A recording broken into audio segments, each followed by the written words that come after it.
Hi friends, I am Rajshekhar from BR Walks and Talks. இது நம்ம YouTube channel. நம்ம சேனல்ல இருந்து போடக்கூடிய எல்லா கதைகளும் இங்க கேட்கணும் அப்படின்னா சப்ஸ்கிரைப் பண்ணிடுங்க. அப்பதான் நம்ம சேனல் வீடியோஸோட நோட்டிபிகேஷன் உங்களுக்கு வந்த உடனே அந்த கதைகள் எல்லாமே கேட்கலாம். அற்புதமான நாவல்கள், சிறுகதைகள், இது மாதிரியான படித்ததில் பிடித்த யதார்த்த சிறுகதைகள் எல்லாமே நம்ம சேனல் மூலமா கொடுத்துட்டு இருக்கோம். கண்டிப்பா உங்களுக்கு பிடிக்கும். இந்த வீடியோல கேட்கக்கூடிய கதை மனநிலை அப்படிங்கிற ஒரு யதார்த்த சிறுகதை. அதை தான் இப்போ நம்ம கேட்க போறோம். கேட்கலாமா? அக்னி நட்சத்திரமே இன்னும் ஆரம்பிக்கல, அதுக்குள்ள இந்த வெயில் சக்க போடுதே என வழிந்தோடும் வியர்வையை ஒரு கையால் துடைத்துக் கொண்டே வண்டியை மெதுவாக ஓட்டினேன். நாக்கு வறண்டு தொண்டை உலர ஆரம்பித்தது. வழக்கமாய் இளநீர் குடிக்கும் கடைக்கு முன் வண்டியை நிறுத்தினேன். என்னை கண்டதும், வணக்கம் சார், வழுக்கையா தண்ணீரா என்றார் இளநீர் கடைக்காரர். நல்ல தண்ணி உள்ளதா பார்த்து கொடுப்பா, 4 இளநீரை பார்சலா கட்டு என்றவாறே அருகில் இருந்த நாற்காலியில் அமர்ந்து கொண்டேன். ஐயா, சாப்பிட ஏதாவது என குரல் வந்த திசையை பார்த்தேன். நல்ல திடகார்த்திகமான தேகம்தான்.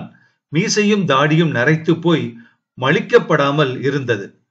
70 வயதிற்குள் இருப்பார். தோளில் ஒரு பையை வைத்திருந்தார்.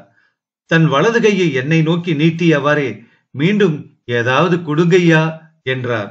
சட்டை பையை துளாவி 10 ரூபாய் தாளை எடுத்து அவரிடம் நீட்டினேன். மகிழ்வோடு பெற்றுக்கொண்டவர், ஐயா ஒரு இளநீர் வாங்கித்தாங்களேன் என்றார் அவர். இத முதல்லயே சொல்லி இருக்கலாம்ல, காசையும் வாங்கிக்கிட்டு இளநீர் கேட்டா என்ன அர்த்தம்? கொடுக்கறத வாங்கிக்கிட்டு சந்தோஷமா போங்க. எங்கிருந்தோ வந்த கோபத்தில் வார்த்தைகள் தெரித்து விழுந்தன. பரிதாபமாய் பார்த்தாரே தவிர ஒரு அடி கூட எடுத்து வைக்கவில்லை அவர். நல்ல தடமாத்தான் தெரியறாரு. இவர் வயசுல எத்தனை பேர் உழைச்சுக்கிட்டு இருக்காங்க. உடம்பு வலிக்காம கைய நீட்டி காசு பார்த்து பழகிட்டாரு போல. கிடைக்கிற காசை வச்சு தண்ணி அடிச்சுக்கிட்டு இப்படி நாக்கூசாம யாருக்கிட்டையாவது சாப்பாட்டுக்கும் கையேந்திக்கிட்டா போதும். என்ன பொழப்போ சே என்றேன் நான் இளநீர் விற்பவரிடம். அவர் எதுவும் பேசாமல் சிறு சிரிப்போடு தன் வேலையை தொடர்ந்தார். ஒருவேளை நான் வாங்கி கொடுத்திருந்தால் கூடுதலாக ஒரு இளநீர்காய் அவருக்கு வித்திருக்குமோ? அது நடக்காமல் போனதால் அமைதியாக நிற்கிறாரோ என்று ஒரு குருட்டு கணக்கு போட்டது என் மனம். அந்த மனிதர் நின்று கொண்டிருக்கும் போது என்னால் இயல்பாய் இளநீரை குடிக்க முடியவில்லை. வேக வேகமாய் குடித்துவிட்டு இடத்தை காலி பண்ணுவதிலேயே குறியாய் இருந்தேன். பைக்கில் கிளம்பும் போது பெரியவர் அங்கேயே நின்று கொண்டிருந்தார். வழக்கமாய் வாங்கி செல்லும் 4 இளநீரும் இன்று 40 மாறி கணக்க துவங்கியது. சே, இதில் இருந்தாவது ஒன்றை அந்த பெரியவருக்கு கொடுத்திருக்கலாம். 40 ரூபாயில் என்ன கோட்டையா கட்டிவிட போகிறேன்? பழனி பாத யாத்திரை குழு என்று அச்சிடப்பட்ட பையை வேறு வைத்திருந்தாரே. ஒருவேளை பாத யாத்திரை போகிறவராய் இருக்குமோ? சேச்சா, இருக்காது. போவதாய் கேள்விப்படவில்லையே. அப்படியே சென்றாலும் தனியாகவா போவார்? இதற்கு முன் இவரை இங்கு பார்த்ததே வேறு இல்லையே. அவரை பற்றிய குழப்பத்திலேயே வண்டி இன்னும் மெதுவாய் ஊர்ந்தது. குடித்த இளநீரும் வியர்வையாய் வழிந்தோட ஆரம்பித்தது. வண்டியை திருப்பி அவருக்கு ஒரு இளநீரை வாங்கி கொடுத்துடுவோமா என்று ஒரு கணம் யோசித்து வண்டியை நிறுத்தினேன். வேண்டாம் வேண்டாம், அந்த கடைக்காரன் தான் என்ன நினைப்பான்? அவனோடு எத்தனை ஆண்டு கால பழக்கம். அவர் கேட்ட போதே வாங்கி கொடுத்திருக்க வேண்டும். அதை விட்டு விட்டு இப்போது போய் மீண்டும் வேண்டாம். அதுதான் 10 ரூபாய் கொடுத்தாச்சே.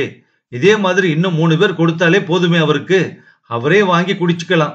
காசு எதுவும் கொடுக்கலன்னா தானே நான் வருத்தப்படணும். கேட்டதையெல்லாம் தூக்கி கொடுத்துட முடியுமா? தனக்கு போக தானே தானமும் தர்மமும். ஏதோ என்னால் முடிந்ததை கொடுத்து விட்டேன், அவ்வளவுதான். என்னை நானே சமாதானப்படுத்த, என் செயலை நியாயப்படுத்த ஏதேதோ முயற்சிகளை மேற்கொண்டபடியே வீட்டுக்கு வந்தேன். சோர்வாக நாற்காலியில் அமர என் மனக்கண்ணில் மீண்டும் அந்த பெரியவர், அதே யாசகம். என்னாச்சு, ஒரு மாதிரியா இருக்கீங்க என்றாள் என் மனைவி. நான் நடந்ததை சுருக்கமாக கூறினேன். பாவம், அடிக்கிற வெயிலுக்கு வாய் விட்டு கேட்டிருக்காரு, வாங்கி கொடுத்திருக்க வேண்டியதானே என்றாள் அவள். அதான் 10 ரூபாய் காசு கொடுத்திருக்கேனே, போதாதா என்றேன் நான் கோபமாக. அப்ப விடுங்க, அதே ஏன் நினைச்சுக்கிட்டு இருக்கீங்க என்றாள் அவள். பதில் சொல்ல தெரியாமல் முழித்தேன். தேவையில்லாம மனசை போட்டு குழப்பிக்காதீங்க. நாளைக்கு அந்த பக்கமா போறப்போ அவரை பார்த்தா வாங்கி கொடுத்துருங்க என்றாள் அவள். சரி என்று தலையாட்டினேன். மனம் லேசாய் சமாதானமானது போல் இருந்தது. ஏதோ ஒரு உறுத்தல் மனசுக்குள் ஓடிக்கொண்டும் இருந்தது. அந்த நிகழ்வை மறக்க ஏதேதோ செய்து பார்த்து தோற்றுக்கொண்டே இருந்தேன். மறுநாள் அந்த பகுதி முழுவதும் அவரை தேடியும் என்னால் கண்டுபிடிக்க முடியவில்லை. ஏமாற்றத்தோடு திரும்புகையில் ஏனோ இளநீர் குடிக்க தோணாமல் டீ குடிக்க ஒரு ஹோட்டலுக்குள் நுழைந்தேன். ஹலோ ராஜன், எல்லோரும் எப்படி இருக்கீங்க? நல்லா இருக்கீங்களா என்ற குரல் கேட்டு திரும்பி என் பார்வையில் வங்கி மேனேஜர் நரசிம்மன் நின்றிருந்தார். இருவரும் ஒரே காலத்தில் அடுத்தடுத்த அபார்ட்மெண்டில் இருந்தபோது ஒன்றாய் வாக்கிங் போவதும் ஒரே குடும்பமாய் பழகியதும் பசுமையாய் மனதிற்குள் வந்து சென்றன. நரசிம்மனின் வேலை நிமித்தமாக அவர்களது குடும்பம் வெளியூர் சென்றுவிட வெகு நாட்களுக்கு பிறகு இன்றுதான் இவரை பார்க்கிறேன். அடடே, நீங்களா? வணக்கம் சார், எல்லோரும் எப்படி இருக்காங்க? பார்த்து எவ்வளவு நாளாச்சு. தினமும் ஒரு குட் மார்னிங் மெசேஜ் போட்டுக்கிடுவோம், அவ்வளவுதான். நீங்க இங்க வர்றத சொல்லி இருக்கலாமே. சரி வாங்க வீட்டுக்கு போலாம் என்றேன் நான். இன்றைக்கு ஆபீஸ் வேலையா எதிர்பாராத விதமா வந்தேன், அதனாலதான் எதுவும் சொல்லிக்க முடியல. அந்த வேலை முடிஞ்சிருச்சு, இப்போ ஊருக்கு கிளம்புறேன். இன்னொரு நாள் கண்டிப்பா குடும்பத்தோட வரேன். என் மனைவியும் உங்களை எல்லாம் பார்க்கணும்னு சொல்லிக்கிட்டே இருக்கா என்றார் அவர். ஆர்டர் கொடுத்த டீயை குடித்தவாறே பல நினைவுகளை அசை போட துவங்கினோம். சார், வேற ஏதாவது வேணுமா என்று கேட்ட சர்வரின் குரலில் எங்களது உரையாடல் சற்று தடைப்பட்டது. இல்ல, அவ்வளவுதான் என்ற நரசிம்மனிடம் பில்லை நீட்டினார் சர்வர். வேகமாக அவரிடம் இருந்ததை பறித்தேன். நான் பே பண்றேன் சார். ராஜா மாமா ஸ்வீட் வாங்கி கொடுத்ததா பசங்க கிட்ட சொல்லிடுங்க என்றேன் நான். முதலில் மறுத்தவர் பின் என் அன்புக்கு கட்டுப்பட்டார். நிறைவோடு வீட்டுக்கு திரும்பும் போது ஏனோ தவிர்க்க முடியாமல் அந்த முதியவரின் ஞாபகம் வந்தது. 500 ரூபாய்க்கு மேல் வந்த பில்லை நரசிம்மன் சார் மறுத்தும் நான் கொடுத்திருக்கிறேன். இந்த தயால குணம் எதுவுமே இல்லாத அந்த பெரியவரிடம் ஒரு 40 ரூபாய்க்கு ஏன் என்னால் காட்ட முடியவில்லை? என் உதவிகள் எல்லாம் ஏதோ ஒரு எதிர்பார்ப்பில் மட்டும்தானா? மனசாட்சி சம்மட்டியாய் மாறி என்னை அடித்தது. பள்ளியில் படிக்கும் போது எதிர்வீட்டு கணேசன் அவனது தாத்தாவை பராமரிக்க முடியாமல் திருச்செந்தூர் பஸ் ஸ்டாண்டில் அவனது அப்பா தொலைத்து விட்டு வந்ததை சொன்ன கதை ஏனோ என் நினைவிற்குள் வந்தது. அப்படி யாராவது இவரை தென்காசி பஸ் ஸ்டாண்டில் தொலைத்து விட்டு போயிருப்பார்களோ? பாவம். என் மனம் அவருக்காக பரிதாபப்பட துவங்கியது.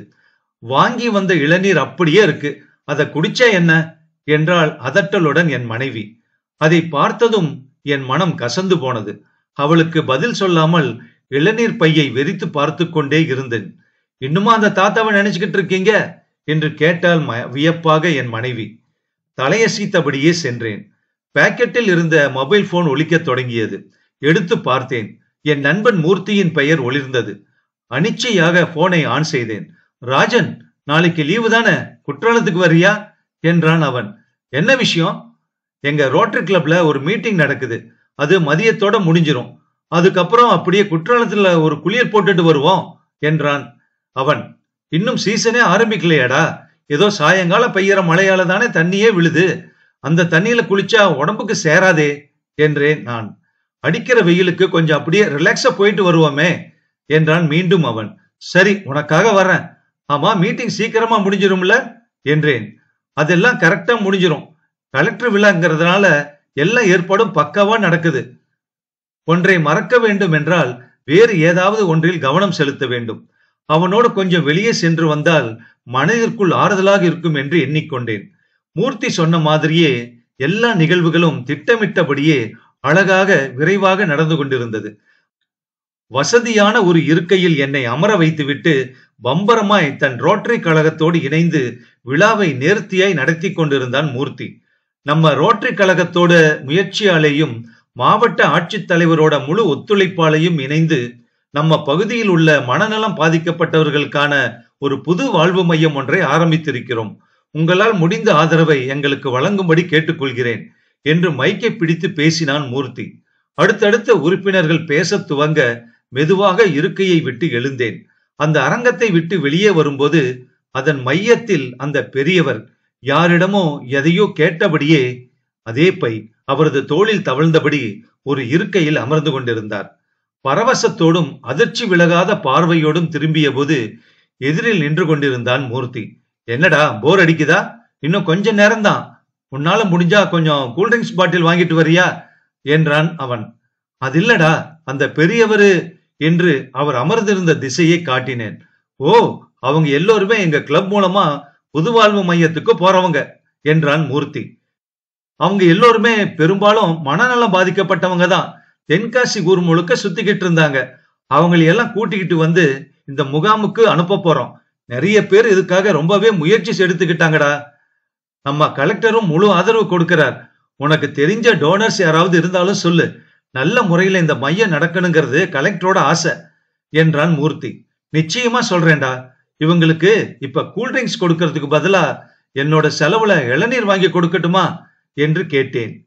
தாராளமாக கொடு. செயற்கையான கூல்ட்ரிங்க்ஸ்களை விட இளநீர் நல்லது தானே என்றான் மூர்த்தி. எங்கிருந்தோ ஒரு மன நிறைவு என்னை அப்பிக் கொண்டதும் மகிழ்வோடு இளநீர் வாங்க கிளம்பினேன். படித்ததில் பிடித்த கதை மனநிலை, ஒரு யதார்த்த சிறுகதை முற்றும்.